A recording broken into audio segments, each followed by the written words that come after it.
¿Estás intentando estudiar fisio y no entendés nada de nada? Bueno, en Unraveling Human Physiology, o sea, desentrañando la fisiología humana, vamos a intentar que con nuestros videos entiendas un poco mejor cómo es y puedas integrar los temas de fisiología. En el video anterior les conté cómo es que el riñón reabsorbía bicarbonato. Ahí les dejé el link por si no lo vieron. En este les voy a contar cómo es que el riñón logra formar bicarbonato nuevo y por qué el mecanismo de formación de nuevo bicarbonato es distinto al de la reabsorción.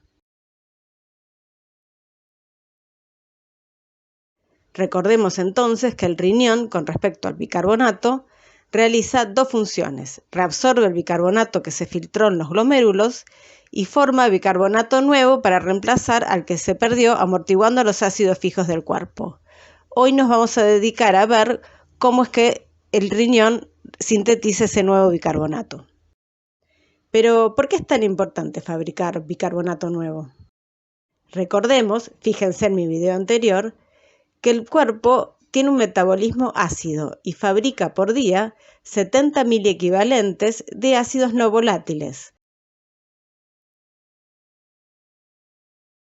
Si esos quedaran sueltos en la sangre, bajarían rápidamente el pH.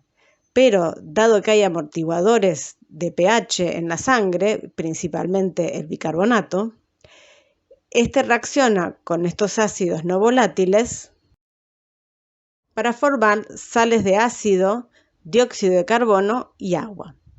El dióxido de carbono lo podemos eliminar a través de los pulmones.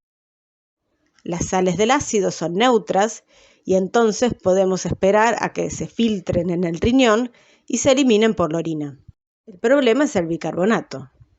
Recuerden en mi video anterior que les expliqué por qué teníamos en total 84 miliequivalentes de bicarbonato circulando por sangre.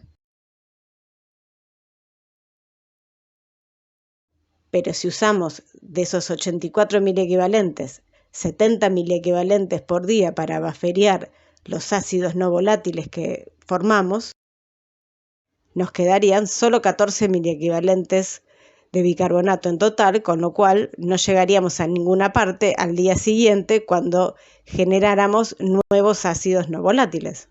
Por lo tanto, necesitamos fabricar de nuevo ese bicarbonato que perdimos amortiguando los ácidos fijos. ¿Y cuál es el mecanismo de síntesis de nuevo bicarbonato? Para sintetizar nuevo bicarbonato, partimos de dióxido de carbono intracelular, que junto con el agua reacciona con la anhidrasa carbónica de tipo 2 intracelular para formar bicarbonato y protones. El bicarbonato puede pasar desde el interior de la célula hacia el espacio vasolateral a través del transportador clorobicarbonato o el transportador sodio-bicarbonato y llegar a la sangre, mientras que los protones que se generaron en el interior de la célula salen al espacio apical a través del cotransportador sodio-protón o la bomba protón-ATPasa. Pero los protones no pueden permanecer libres en la orina porque la orina no tiene la suficiente capacidad de retener esa cantidad de protones libres que necesitaríamos para fabricar todo el bicarbonato diario que necesitamos, así que se une a buffers urinarios, que pueden ser el amonio o los ácidos titulables como el fosfato y la creatinina. Fabricamos por día 40 miliequivalentes de amonio y 30 miliequivalentes de ácidos titulables. Y ahí tenemos los 70 miliequivalentes por día que tenemos que secretar de protones a la orina para poder fabricar los 70 miliequivalentes de bicarbonato. Fíjense en mi próximo video que les voy a contar por qué llamamos ácidos titulables a los ácidos titulables y al amonio no lo llamamos ácido titulable.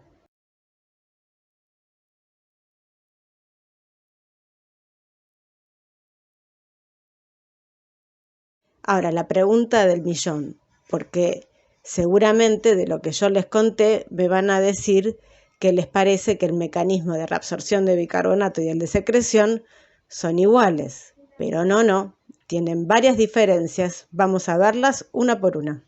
Primera diferencia, ¿de dónde viene el bicarbonato?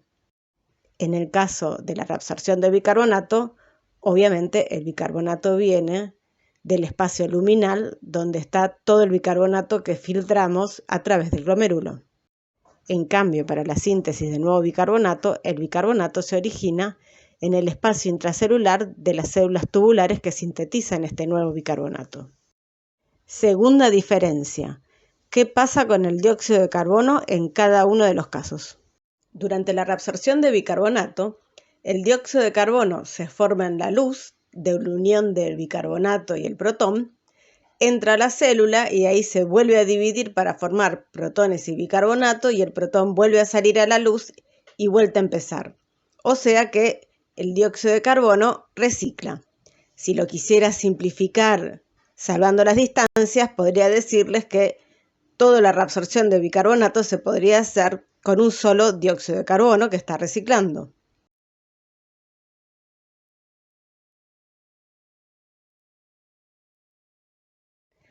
En la síntesis de nuevo bicarbonato, en cambio, el origen del dióxido de carbono es intracelular, del metabolismo de la célula. Y como no recicla, necesitamos un dióxido de carbono nuevo por cada nuevo bicarbonato que fabricamos.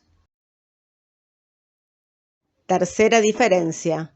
¿Qué pasa con los protones que se secretan a la luz tubular? En la reabsorción de bicarbonato, los protones secretados se combinan con el bicarbonato a reabsorber que está en la luz para formar de nuevo dióxido de carbono. Ese es el reciclado que veníamos hablando.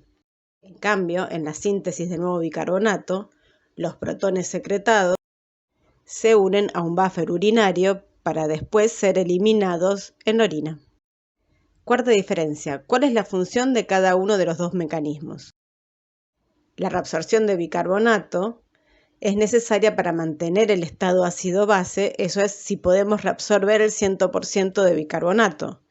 Pero no va a poder compensar, por ejemplo, si se perdió bicarbonato por algún mecanismo de acidificación del pH corporal, no vamos a poder compensar eso mediante el mecanismo de reabsorción de bicarbonato. En cambio, la síntesis de nuevo bicarbonato sí compensa las pérdidas corporales de bicarbonato y además puede modularse.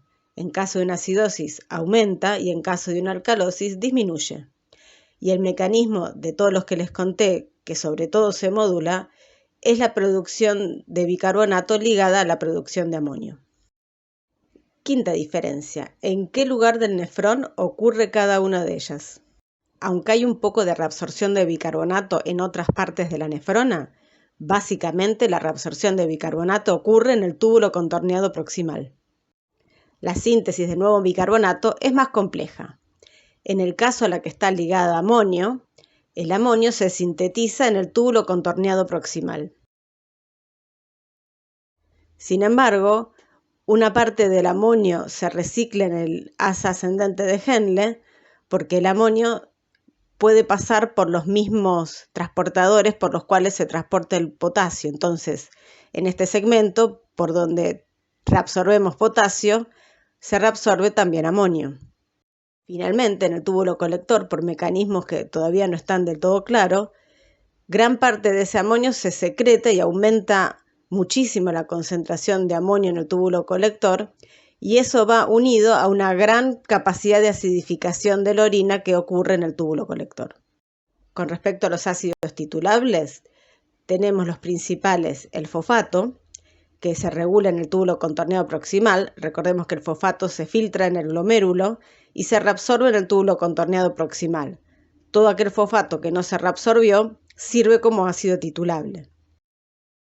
Finalmente, en el túbulo colector encontramos que también actúa como ácido titulable la creatinina.